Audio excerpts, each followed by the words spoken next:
Fanny, huh? That's an interesting name. And I don't know if anybody else has that moment where you're just reading and you're like, wait, that's a joke. That could possibly mean that I only read 3 books this month.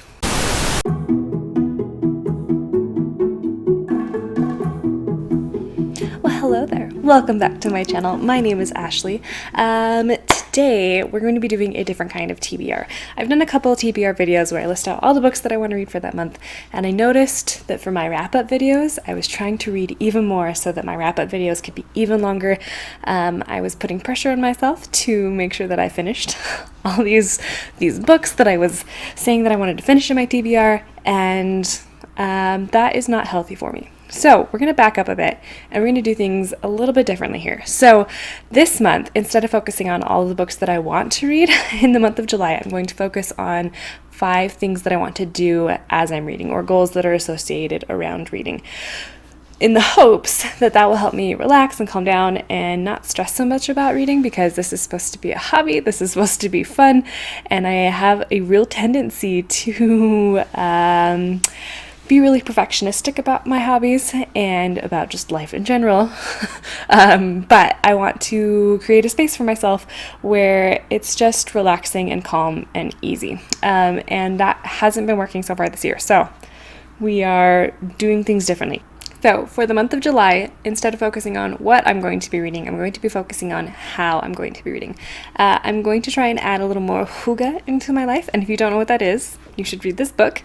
This is all about how the Danes are happier than most people in the world, reportedly happier. We should add that caveat. And one of the principles that they live by that is very different from the United States culture is this concept of hygge, or a cozy lifestyle. And it's definitely, like, regardless of like happiness levels in the United States compared to Denmark, it's something that I'm missing in my life. And I need to reread this book actually. But not this month because I got other things that I'm doing. But I read this book and I think about it often, in the concept of hygge and just having a cozy, comfortable life that you look back on and you're like, man, I really enjoyed my life, instead of one where you're like, wow, I ran at breathtaking speed the entire time and didn't see anything on the entire way through. So let's get to it. Okay, goal number 1 is to kind of tone it back when it comes to audiobooks. The goal specifically is to listen to one audiobook at a time. That's not to say that I'm not going to have several audiobooks checked out, but instead of like rotating through all of them frantically like I have been, I'm just planning on listening to one audiobook at a time, giving myself plenty of space to actually finish that audiobook. Oftentimes when I'm really enjoying the audiobook, I will make space and time. I will clean extra. I will go on longer walks just so I can keep listening to the audiobook. But if I'm just kind of invested in this story, then sometimes I only listen to maybe an hour of an audiobook every day. And that's fine. And so I just need to give myself more time and space to like finish these audiobooks that are maybe 14 hours long or longer, and they just need more time. So instead of forcing myself to listen to 2 to 3 hours of an audiobook that I'm only mildly enjoying, I want to save that for when it's more intuitive and I'm actually enjoying the story, and I just want to listen to it more, instead of forcing myself to do something just to finish a book in order to talk about it later on the channel. So right now I'm currently listening to The Selection. I have maybe an hour left. I've been really enjoying this book. I feel like the first 50%, I was like, man, why did I like this series so much? And then hit the 50% mark and I was like, oh, that's why. This is fun. Anyway, so when I finished that book, the next book that I'm going to pick up is A Man Called Ove by Fredrik Backman.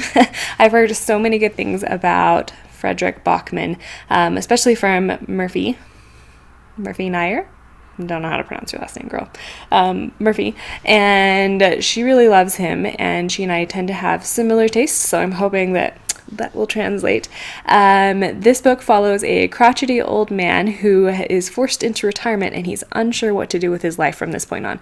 His wife has passed away, he's lost his job, and he's just feeling really lost, and he starts to have thoughts about self-harm, and it's the story of him trying to find his place in the world, a midlife crisis at the end of the life period, I guess is what you would say.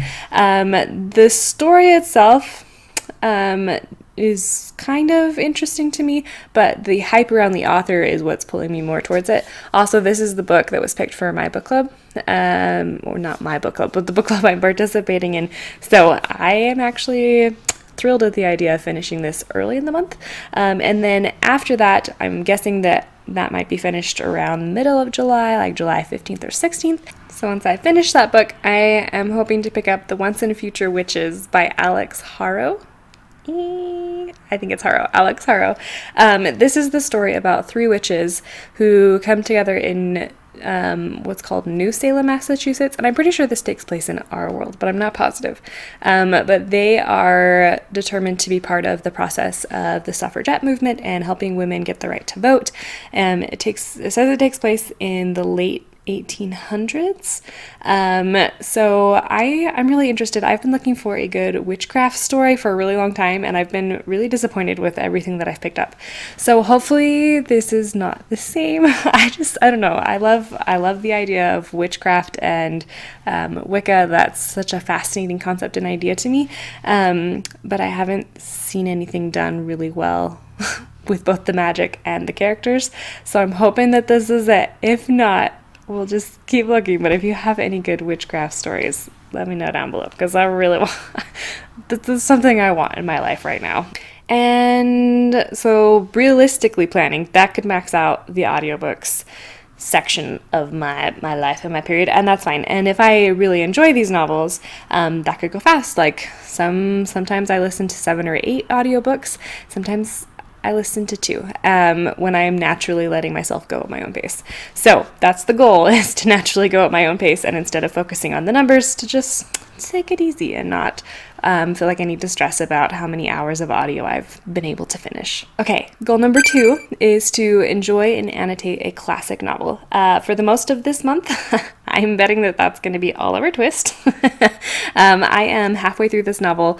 I spent a good portion of time reading in July, but also I read classics rather slowly, so we're moving that right along. But I have a tendency to get partway through books that I'm like kind of enjoying, and then to be like, okay, I feel like I should be done with this novel now, and then I rush through it and I miss character development and I miss plot and setting, and just because I'm like, man, like I can see the end coming and I have all these other books that I want to read, and then I destroy the novel for myself. And so to prevent myself from doing that, the goal is to continue to read Oliver Twist slowly. So if that takes me until the end of July to read, which I hope it doesn't, but if it does, I'm trying to be okay with that. I really am enjoying the story of Oliver Twist. Like I said, I'm 250 pages in, and so far in this story we have had a really terrible Christian priest. He's terrible at being a Christian. We have a attempted robbery, we have a kidnapping, we got some murder mystery stories going on. Like, I'm really enjoying this ride, and I'm really enjoying Charles Dickens. His writing style is a little sarcastic. Sometimes I'll be reading things and I'll be like, oh wait, this is a joke, and then like the second it registers, I start laughing. And I don't know if anybody else has that moment where you're just reading and you're like, wait, that's a joke. Because part of that with like classics is you're reading it and you're not expecting it to be, you're not expecting it to be funny. It's expected to be like life-altering and life-changing. But there have been some seriously beautiful moments in the book where like I'm reading through the writing and I'm like, wow, this is just really like, this is beautiful writing. Or I'll be reading through it and I'll be like, that's a joke. I get it. Like, it's funny. And I don't know that I've necessarily encountered that with other pieces of classic literature. And granted, my experience with classic literature is like not very extensive. That's why we're here. That's why we're working on it. But I didn't find that with Tolstoy. And I also didn't find that with The Count of Monte Cristo or Robinson Crusoe. Robinson Crusoe was a chore to get through, my word. But I'm really enjoying Oliver Twist. And I've mentioned before that I'm reading Oliver Twist for the Dickens versus Tolstoy book club hosted by Emmy and by Carolyn. And I mean, I started it simply because I have zero experience with Charles Dickens, and I feel like that's a big blind spot in my English major career, trajectory, life, whatever the word is there. And right now, if I had to pick, I'd probably pick Dickens, just because and I'm so surprised that I like it. Tolstoy had to grow on me a lot. He's a little wordy. But we'll just keep going and we'll see how this goes. Anyway, so what I'm saying is I'm currently enjoying it and I want to hold on to that, and just allow it to be. If by some crazy reason I finish Oliver Twist quickly, which we'll talk about in a second because that's goal number 3. I will probably pick up Mansfield Park by Jane Austen. And I'm sitting here and I'm like, do I know the plot of Mansfield Park? I think I picked it up once to read it. And I think did I even get 2 chapters in? I don't know. I don't even want to commit to that. I didn't get very far in. I got far enough in to remember that the main character's name is Fanny, and to be like, Fanny, huh? That's an interesting name. Poor girl. Basically is what it came down to. But I don't know the plot. I imagine it's a romance, so we could confidently say that, and there's probably some humor. I don't think it's one of her best well-known novels, but let's see. After having finished Mansfield Park, I will officially be able to say I have read all of Jane Austen's works, and that's kind of cool. So go me. Anyway, so Mansfield Park would be the book that I would pick up after Oliver Twist, or maybe concurrently with Oliver Twist. I'm not sure yet, depending on which one I feel like I'm in the mood to read. But the goal is to enjoy reading. Goal number 3. I like physically reading classics. I like being able to annotate them. I like being able to write the definition of the words in the book. And because I like to do that, I have to give myself actual physical reading time. So that is goal number 3, to spend 30 minutes to 1 hour every day physically reading.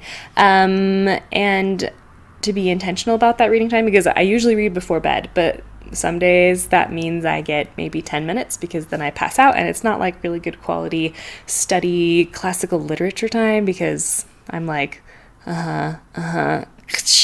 like it's just, it's sleep time. Like the purpose is to put me to sleep. So I'm going to try and shift that a little bit so that I can spend some time like studying and annotating and truly letting these pieces of literature filter into my soul. That was a beautiful phrase, or cheesy, depending on how you want to look at it.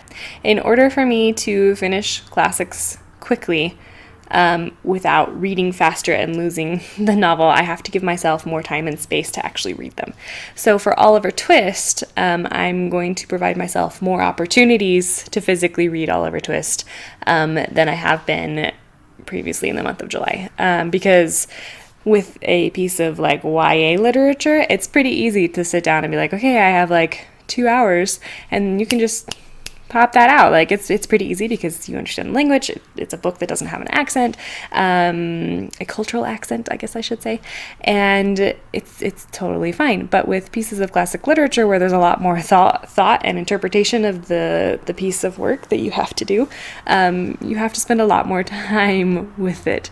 And so in order to keep up with the Tolstoy versus Dickens, there we go, Dickens versus Tolstoy versus Dickens, I don't remember which one it is, in order to keep somewhat concurrent with the book club, I just need to set aside more time to actually physically read. Now, it's not a requirement for me to have to read a classic every night. That will drive me insane.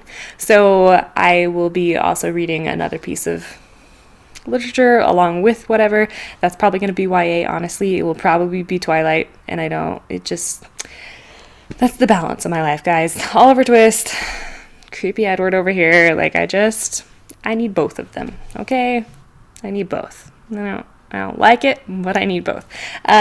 So that 30 minutes to an hour at the end of my day, sipping lemonade or herbal tea, or maybe nothing at all. It depends on how badly I need to keep myself awake, but just giving myself the time and space to actually physically read something and see how that works out. I have missed actually sitting down and physically reading things, and I want to spend more time doing that. So this is me consciously trying to do that. This could turn poorly very, quickly because I tend to set goals and then hold myself to them until I die of burnout.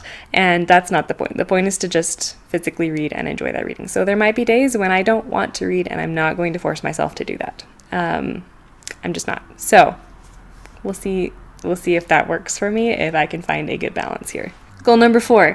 This is a same goal that I've had for a while, and that is to not buy new books because money, I need it.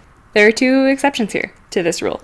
It's my anniversary this month, and I told my husband that instead of buying me flowers, he should buy me a Brandon Sanderson book. So there's going to be that possible exception in my future.